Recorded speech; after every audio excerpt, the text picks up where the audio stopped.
Atenção! Começa agora uma teleaula de História do Ensino Fundamental. Você vai assistir a teleaula de número 8. Bons estudos!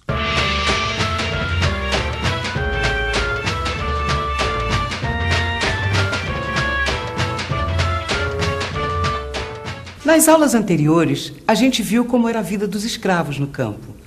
Mas não era só na zona rural que existiam escravos na época do Brasil colônia. Eles também estavam presentes nas cidades daquela época. Mas como será que eram essas cidades? E de que forma os escravos viviam nelas? Pois é justamente sobre isso que nós vamos falar na aula de hoje. Vamos lá?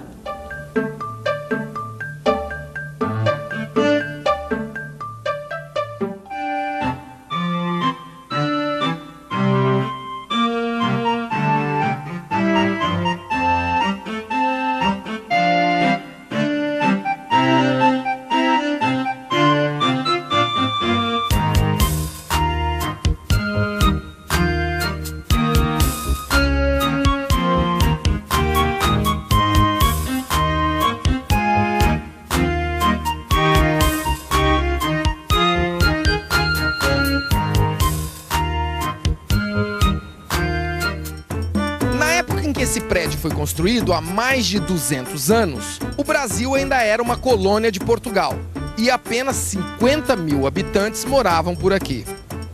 Mas como será que era a cidade na época em que esse prédio aí foi construído?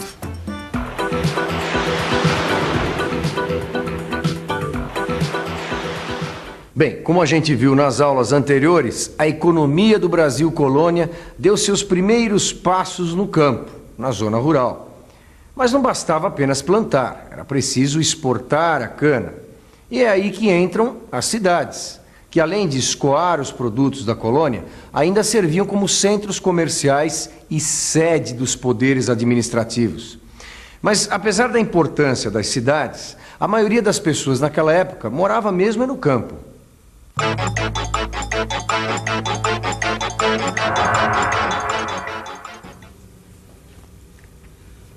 No fim do século XVIII, as 5 principais cidades brasileiras somavam juntas apenas 5,7% da população brasileira. O Rio de Janeiro, sede do vice-reinado desde 1763 e por onde escoava toda a produção de ouro do país, possuía 50 mil habitantes.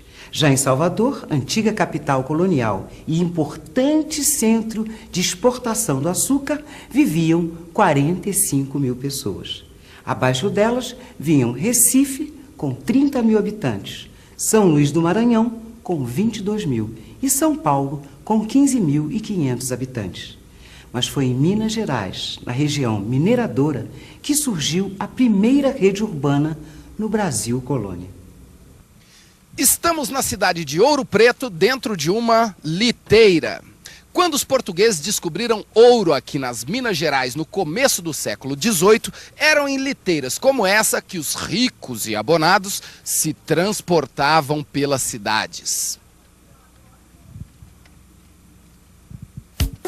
Vila Rica, hoje Ouro Preto, era a mais importante das cidades mineiras, mas não era a única. Mariana, Sabará, Caeté, São João del Rei, eram muitos os núcleos urbanos que foram se formando a partir da descoberta do ouro. Pela primeira vez, o Brasil colonial via surgir uma rede urbana claramente diferenciada. Foram em cidades como essas que foram feitas as primeiras tentativas revolucionárias de luta anticolonial, as mobilizações pela independência e as grandes insurreições de escravos. Nessas cidades, os escravos conseguiram, de alguma forma, se integrar à vida urbana. Mas que integração era essa? O que será que os escravos faziam nas cidades coloniais? Quer saber? Então não saia daí que a gente vai voltar para o Rio de Janeiro para entender um pouco mais dessa história.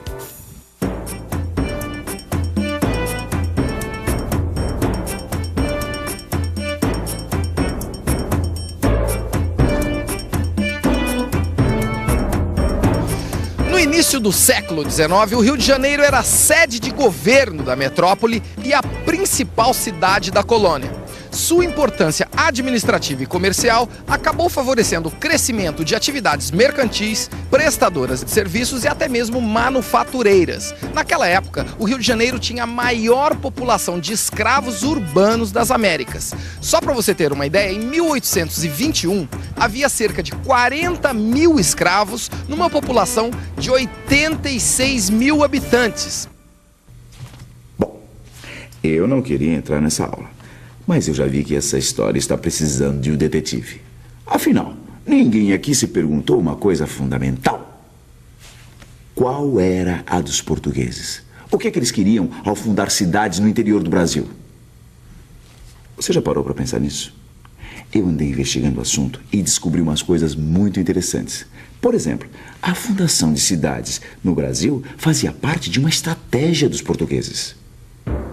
Os portugueses queriam garantir um domínio permanente sobre a colônia e fundavam cidades para que elas servissem como postos avançados da coroa portuguesa, porque era nas cidades que os portugueses impunham seus costumes, sua cultura, seu comércio. Era a partir das cidades que eles exerciam seu domínio econômico e militar sobre o Brasil. Mas aqui vai uma pergunta. Qual era a diferença entre as cidades coloniais brasileiras e as cidades da América Espanhola? Ao contrário das cidades fundadas pelos espanhóis, as cidades fundadas pelos portugueses no Brasil não eram planejadas. As cidades fundadas na América Espanhola pareciam um tabuleiro de xadrez, com desenho geométrico. Já as nossas cidades coloniais cresciam sem maiores planejamentos. O desenvolvimento das nossas cidades acontecia muito mais em função do relevo, dos aspectos naturais do terreno, do que em função de algum desenho geométrico. Se a gente prestar atenção nos centros históricos de Salvador, do Rio ou de Olinda, vai perceber isso claramente. Outra coisa que chama a atenção nelas é a importância da igreja.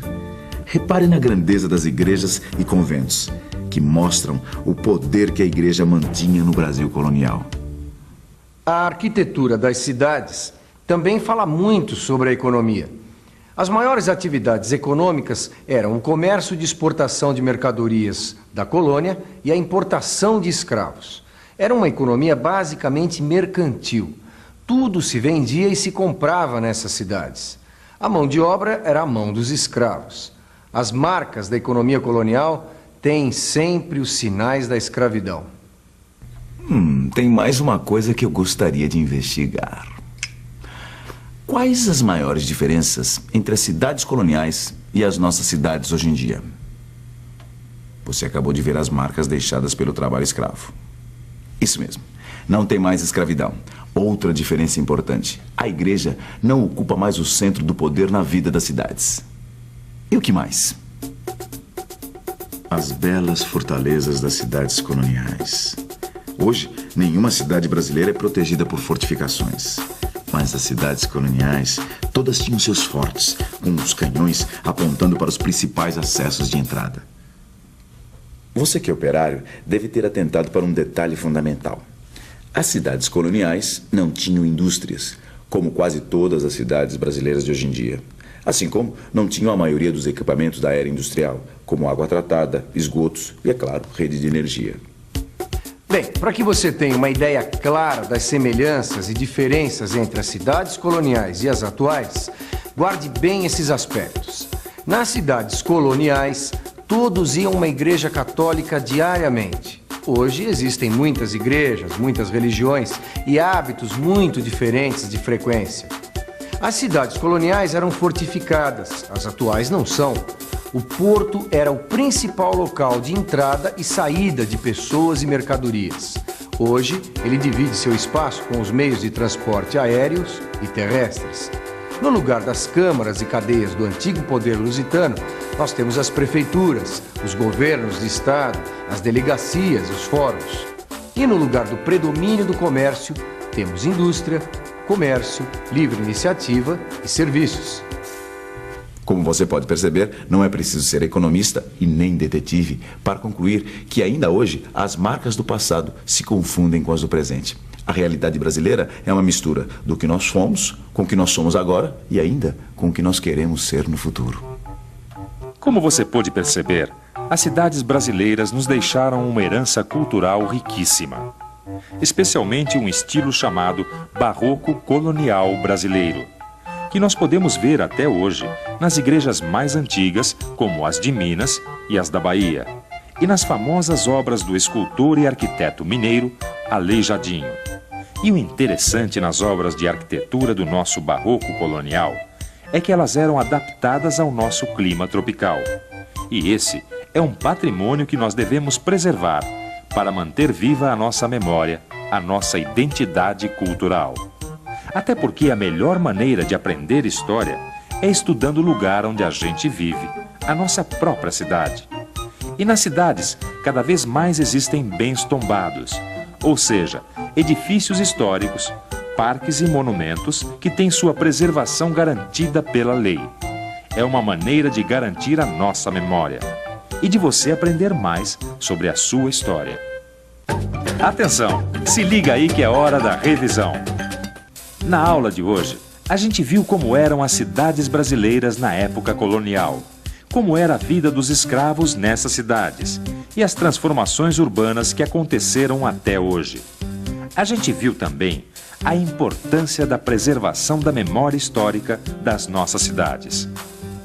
Pois é, a gente chega ao fim de mais uma aula. E eu gostaria de deixar uma pergunta aqui no ar para você refletir com seus colegas. Quais são os aspectos econômicos, sociais e políticos que diferenciaram as cidades na ordem escravista? Como no Brasil colonial, cidade e escravidão conviviam?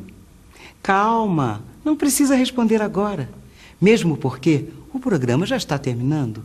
Antes, leia o livro, tire suas dúvidas, faça os exercícios. Depois, você vai ver que responder a minha pergunta vai ser fácil, fácil. Bem, por hoje é só. Na próxima aula a gente se vê. Até lá.